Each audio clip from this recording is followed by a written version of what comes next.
Welcome back, my dear students. For those of you that have been waiting for me to update this course, thank you so much from the bottom of my heart. You are awesome. Really, my students are really nice students. Anyway, today we're going to be updating this application, and what we are going to be updating is just a couple things. First of all, we are going to be updating the displaying here of information from the database. So for those of you that are adding stuff to your database and it's not displaying for some reason, it's because we are only sending one request to the server. We're just telling the server right now, listen, I'm going to send you these values and update the database one time. Update this request. Just send me back the response one time, basically. That's what we're saying to the server. I'm going to show you what I mean right now. So we got this code right here. Yours might look a little different than mine, and that's just because I move things around a lot. But anyway, go to this code right here, display, where we are sending the information to display underscore cars.php, right? So we got these AJAX here, all right, and we are sending a request to the server, and the server is bringing back the response, and we are displaying it in this section right here. But we are sending only one, all right? This is only being executing one.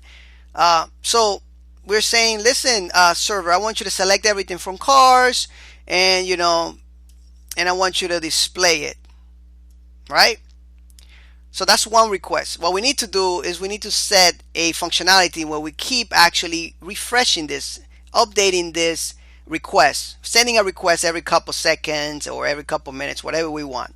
So let's go back to index and let's do that. So for that, what we're going to be doing is we're going to be wrapping this code here inside a function like this. And you can wrap all your code inside functions if you like, but we're going to wrap this inside a function. We're going to call this update cars. All right. And we're going to go down here like this. Make sure that this function, well, this one here, is wrapped. All right, this code is wrapped in this function. All right, so we got this wrapped in the function. It's not going to work, of course, because we need to call the function to work. So if you save it and you go back here, you won't be able to see anything. All right, we need to call it. We need to use that function. So what I'm going to do is I'm going to use another function called setInterval in PHP, which allows me to actually code a piece of code in my application every couple, with time, every couple seconds, every couple minutes, whatever I want. So I'm going to show you how to use that. It's going to be setInterval, and I think brackets is helping me out right here. setInterval, right there. So set with a capital I interval, all right, and it's a function like this. So we close it with a semicolon, right? And inside the function, that function is going to take a couple of parameters. First, it's going to take a function, all right, an anonymous function like this, and two curly brackets, and we bring it down like that. All right. So now, what is going to be executed here? Well, we're going to be calling this function, and we close it with a semicolon like this. And the second parameter, this is going to take, well, what we need to do is set the time that we want to call this function. So right now we want 1000. 1000 means 1 second. So this function is going to be executing every couple milliseconds. So if you want more, of course, you keep raising the zeros. All right. Right now, that is less than a second, and that's too fast, and it's gonna slow down your application. So let's do 1 second. I think 1 second is good, or even 500 is good. All right, but let's do 1 second so you can see how it works. All right, so you can always make a comment here, and so that way you know what's going on. I'm not going to do that because I don't want to waste a lot of time, and I'm going to do a couple more things in this lecture. So let's save it. Maybe I'll do it in the next lectures. Let's refresh it.